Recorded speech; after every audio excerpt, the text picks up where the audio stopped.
Avez-vous déjà entendu l'histoire de la forêt interdite, où chaque nuit une voix appelle, mais ne répond jamais? Croyez-moi, ce n'est pas une légende. Abonnez-vous et activez la cloche, les anciens n'ont pas tout dit. Bienvenue dans les merveilles du conte africain. Dans le village de Sinda, au fond de la savane, il y avait une case que personne n'approchait. On l'appelait la case de minuit. Elle était ronde, entorchie, couverte de feuilles mortes, mais c'est ce qu'il y avait dedans qui faisait peur. Les anciens disaient. Autrefois, une femme pleurait là chaque nuit. Elle appelait son fils, disparu dans un incendie. Depuis, à minuit, elle revient.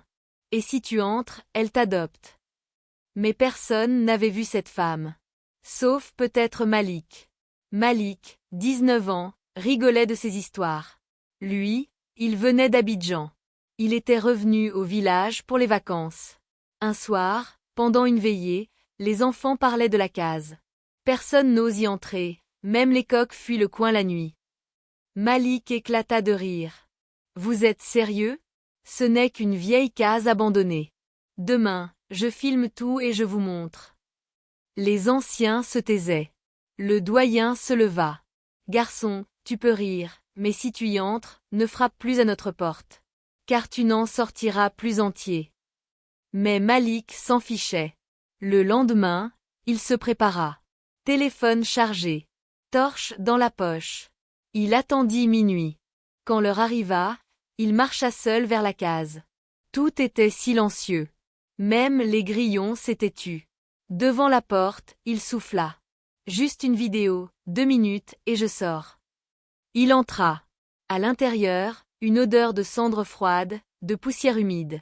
Le sol était craquant. Des objets cassés, une vieille poupée, un panier vide, et un berceau noirci. Tout semblait figé. Même l'air. Puis la porte claqua toute seule derrière lui. Il sursauta. Sa torche clignota. Son téléphone bipa, erreur caméra.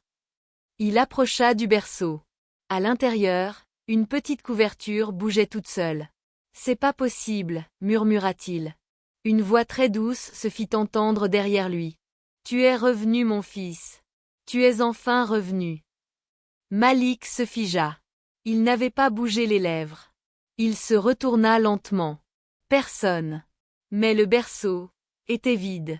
Et sur la natte, 2 pieds nus apparaissaient sous une robe blanche, comme si quelqu'un invisible était debout juste là. Malik recula, terrorisé. Il tenta de fuir, mais la porte était invisible. Tout était devenu noir. La voix reprit. Tu ne partiras plus. Tu es mon fils. À moi. Pour toujours. Des mains froides saisirent ses bras. Il hurla. Il tomba. Noir complet. Le lendemain matin, les jeunes du village le cherchèrent. Ils ne retrouvèrent que sa torche, posée sur la natte, et son téléphone, avec une vidéo de 6 minutes. Une vidéo sombre, mais à la fin, on voit un visage apparaître très près de la caméra. Un visage de femme brûlée, sans yeux, qui chuchote. À demain. Malik ne fut jamais revu. Mais depuis, chaque minuit, la torche se rallume seule dans la case.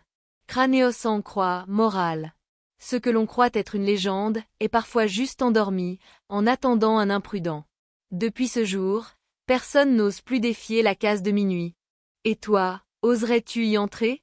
Si cette histoire t'a glacé le sang, abonne-toi pour d'autres contes terrifiants venus d'Afrique.